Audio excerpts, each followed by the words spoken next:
आप देख रहे हैं शार्प मीडिया न्यूज, सबसे तेज सटीक खबर। नमस्कार मित्रों, गुड मॉर्निंग। युवावासी sharp media with Anshuman Pandey और हम यहाँ पे आज कुशीनगर की कस्या नगर पालिका में यहाँ पे मौजूद हैं और हमारे साथ यहाँ के एक दिग्गज प्रत्याशी जो कि नगर पालिका परिषद के पूर्व प्रत्याशी भी रह चुके हैं और दूसरा स्थान था उनका यहाँ के चुनाव में, राकेश जायसवाल जी मौजूद हैं हमारे साथ।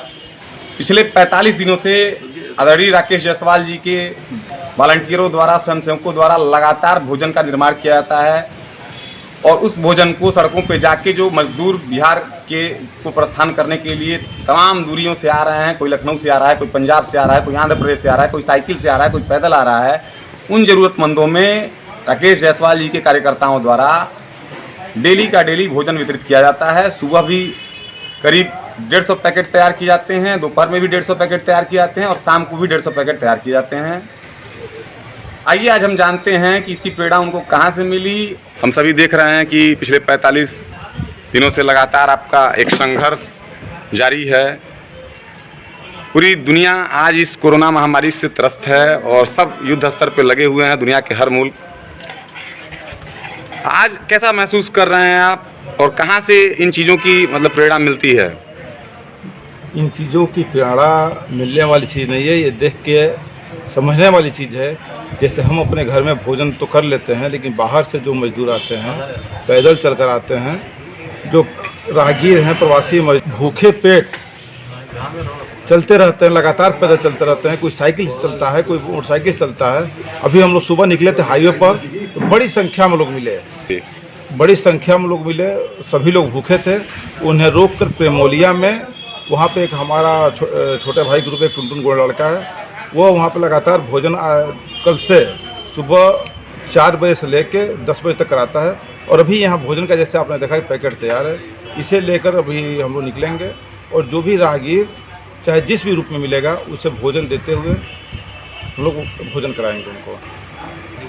जैसा कि जायसवाल जी शासन द्वारा धीरे धीरे लॉकडाउन में ढील दी जा रही है, पिछले 2 दिनों से दुकानों को खुलने और लोगों के आवाजाही सामान खरीदारी के लिए सुचारू रूप से शासन ने व्यवस्था की है। क्या इसका प्रभाव पड़ेगा? ये शासन का निर्णय एक अच्छा निर्णय है। अपने कुशीनगर में 2 कोरोना पॉजिटिव पाए गए थे, लेकिन अभी सुनने में आया कि दोनों लोग नेगेटिव निकल गए बस।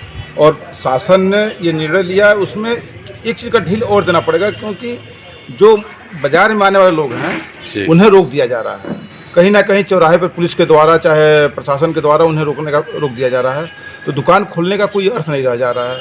उन्हें भी आने दिया जाए कि वो बाज़ार में आएंगे तभी दुकान खुलने का कोई मतलब रह जाता है। और दूसरी चीज़ ये है कि यहाँ से जो लोग दुकान का सामान बेच दे रहे हैं, आवश्यक वस्तुओं का सामान खरीदने, मार्केटिंग करने के लिए लोग तो देवरिया गोरखपुर चले जा रहे हैं, लेकिन कपड़े के व्यवसायी हैं, रेडीमेड के व्यवसायी हैं, ज्वेलरी के व्यवसायी हैं, लोहे के व्यवसायी हैं, इनको किसी प्रकार की सुविधा नहीं दी गई है कि जो यहाँ से गोरखपुर या देवरिया या आगे जाके जहाँ से वो अपना खरीदारी करते हैं वो खरीदारी कर सकें। पीढ़ियाँ और हम लोग क्या सीख सकते हैं इस महामारी से? हम लोग भगवान बुद्ध के धरती के रहने वाले लोग हैं। भगवान बुद्ध ने अहिंसा परमो धर्म तरह से कई तरह का अपना उन्होंने एक संदेश दिया, जीव हत्या न करो, शाकाहारी बनो। लेकिन आज देखने में आता है कि लगभग जितने देश हैं सभी जीव हत्या पर आधारित हैं। और ये कोरोना वायरस कोविड-19 जहाँ से निकला, सारे देश इस समय चाइना पर आरोप लगा रहे हैं। और चाइना की स्थिति है कि वहाँ का एक एक व्यक्ति मांसाहार का ही सेवन करता है और उस मांसाहार में चूहे से लेके मगरमच्छ तक का सेवन करते हैं। उसमें आपने देखा चमगादड़ या अन्य प्रकार के भी मुर्गा मुर्गी, ये तो अलग चीज़ें हैं। तो शाकाहारी का रूप लिया जाए, शाकाहार भोजन किया जाए।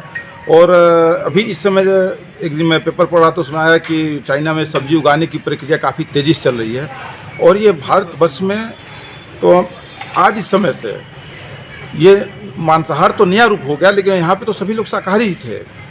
और मैं यही कहना चाहूँगा, शाकाहारी बनिए, प्रकृति के संसाधनों का कम से कम शोषण हो, प्रकृति के संसाधनों का जैसे कम से कम शोषण हो। और अभी जैसा आपने देखा कि लॉकडाउन के समय गाड़ियाँ कम चली, लोग पैदल चलने का थोड़ा बहुत इस्तेमाल, उसका नतीजा ये हुआ कि पूरा पर्यावरण बहुत ही तेज़ी से साफ हुआ है।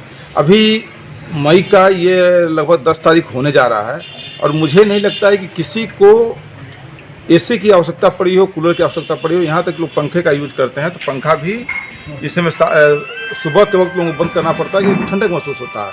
और कोरोना तो एक चीज़ सिखा गया, इससे जूझने का एक सोशल डिस्टेंसिंग, आपसी एकता का ये चीज़ सिखा गया। लेकिन पर्यावरण को भी सुधारने का एक चीज़ सिखा गया कि ये लॉकडाउन पूर्ण रूप से खुलने के बाद मैं तो सभी सरकारों से, पूरे विश्व की सरकारों से ये एक अनुरोध करना चाहूँगा कि सप्ताह में एक दिन पूर्णतः लॉकडाउन होना चाहिए, जिससे पर्यावरण सुधर सके। जैसा कि हमारे साथ यहाँ पे जगन्नाथ जायसवाल जी मौजूद हैं। भैया आज आप लोग मान लीजिए एक सहायता का कार्य कर रहे हैं, क्या संदेश देना चाहेंगे लोगों के लिए? संदेश, हम लोग तो अपने तरफ से गरीबों को, असहायों को भोजन करा रहे हैं, जो भी हो रहा है हम लोग कर रहे हैं। लेकिन थोड़ा सा एक संदेश गलत हो रहा है, जो मजदूर बाहर से आ रहे हैं जी, वो आ करके बीमारियों को और बढ़ावा यहाँ दे रहे हैं। गवर्नमेंट अगर जो चाहती तो व्यवस्था वही करा के क्वारंटीन में करवा देती, तो ये बढ़ने का खतरा थोड़ा सा कम रहता। जी।